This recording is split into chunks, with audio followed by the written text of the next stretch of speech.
Guys,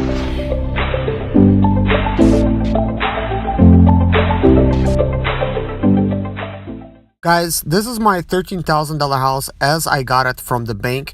And this is my business property here. This is where you sometimes see me working on it right here. Of course, that little home is not there anymore. It was repossessed.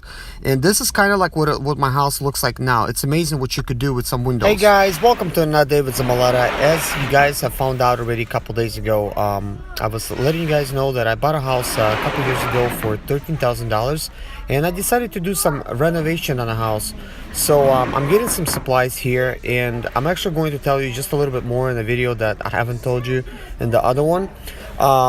Basically, I'm getting like extra supplies here because I decided to build an addition out of the blue as well. And over here I'm looking at some siding. It's vinyl siding. Normally it comes in white, and I ordered basically the gray stuff. Initially I wanted to do like a brick house build, but since I'm going to be doing like additions, starting out with like one addition, then I would like to move on to the garage. And let me show you the color that I picked for the vinyl siding. So basically right here it's like $745 for the each basically for each siding piece. So anyways, I got some plywood here and my boys helping me out. I'm getting ready to load it in my van, and then I'm gonna go back inside and actually get the rest of the materials for the addition. So as I said, I'm going to build an addition, and then I would like to build like a 2-car garage with another addition, which is actually going to be much taller, and that's going to have like the main entry in it. So eventually it's actually going to look like a normal type of house. This particular investment is possibly a flip, but right now I'm not thinking about flipping it because it is a completely different mindset when you actually own something and you could just do stuff to it, and you don't have that payment coming in, and you know, that kind of thing. So I don't want to have to like sell it and then not find something as good of a deal, I guess. Even though my plans, I would like to eventually live in Florida. I actually lived in Florida for a couple of years back in 2009 and 2010, and I really love it down there. Kind of like Northport and Sarasota type of area. I really like it down there. So eventually I might end up selling and kind of like moving down there. But as of now, I really love my property, and I really would hate to sell it. It's basically everything that I would want in a property.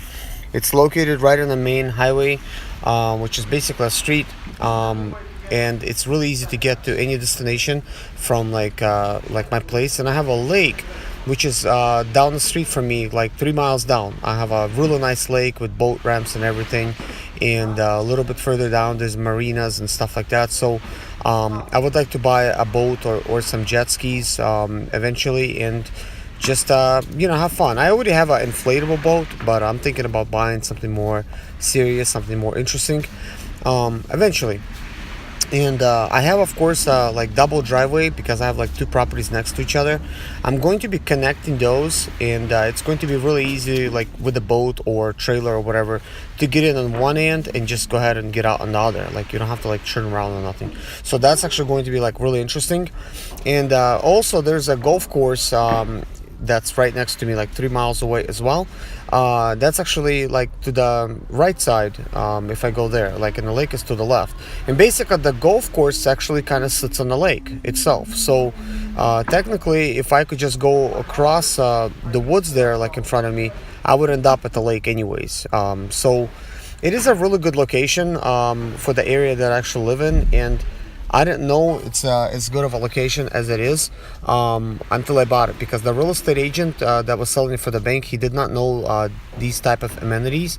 So once I've seen this lake, like, I was like sold. I'm thinking, man, like if he would have mentioned that to begin with, I would have actually not bargained so much. But anyway, some of you guys might be thinking, how did I find this $13,000 bargain? And I actually replied in some of the comments like below. That basically me and my wife, we was living in apartments, and we decided it's time, you know, to try to, you know, find ourselves like some kind of bank foreclosure, some kind of house, but we don't want to make payments on. So we always like to take a look at those free magazines that they have in those displays. So we pulled a couple of them out. So me and my wife looked at it, and then we've seen a couple properties, and we went there, and they were not like what we were like looking at. In this one, we completely missed, and then I wasn't gonna go back and look at it again because I kind of figured we would have seen everything. And then my wife finds this property, and she says, "Look, let's check this one out." And I was really surprised that she was willing to go through with this one because it kind of looked ugly, and but. You know how it is with real estate investing. They like to buy ugly houses, basically. And I've read a lot of books.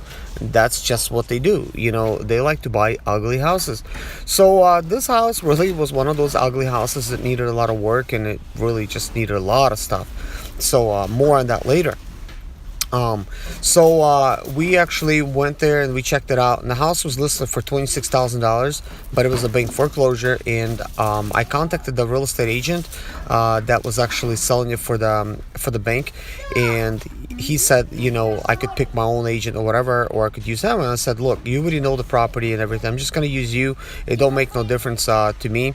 He said, okay. So I said, will you feel kind of like ashamed, like offering the bank a lowball offer, since he's like the real estate agent for the bank? And he says no.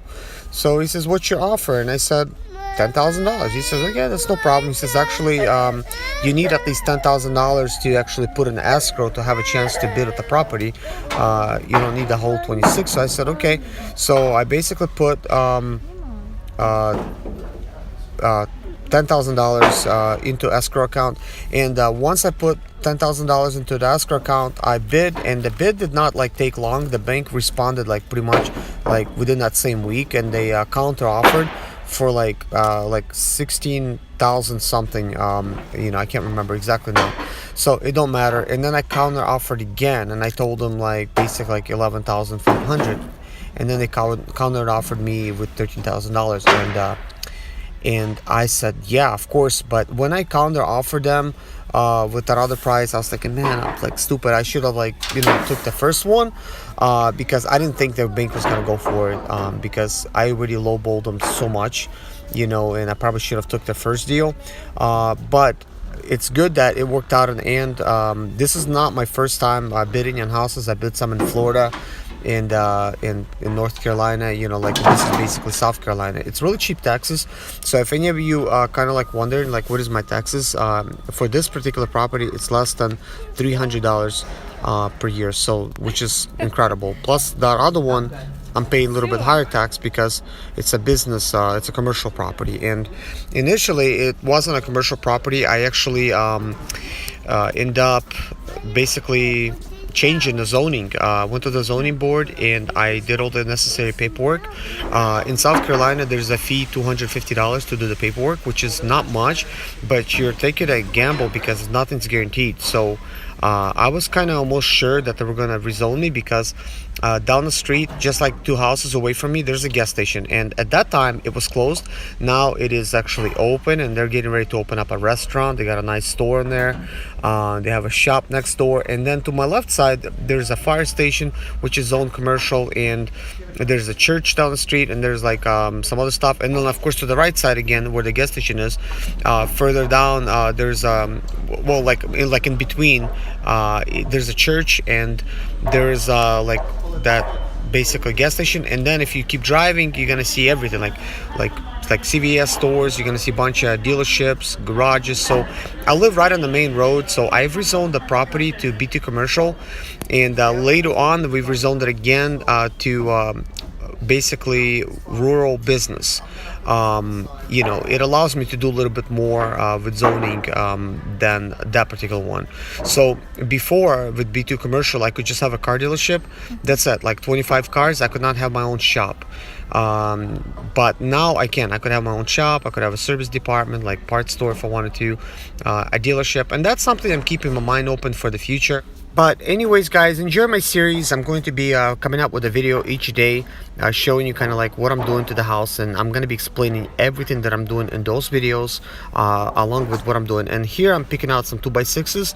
This is going to be for my addition, and I still gotta submit the plans and everything. Of course, I'll tell you guys how all that stuff works in case you're curious, because I know some of you guys ask if like there's permits and there's stuff like that, and there is.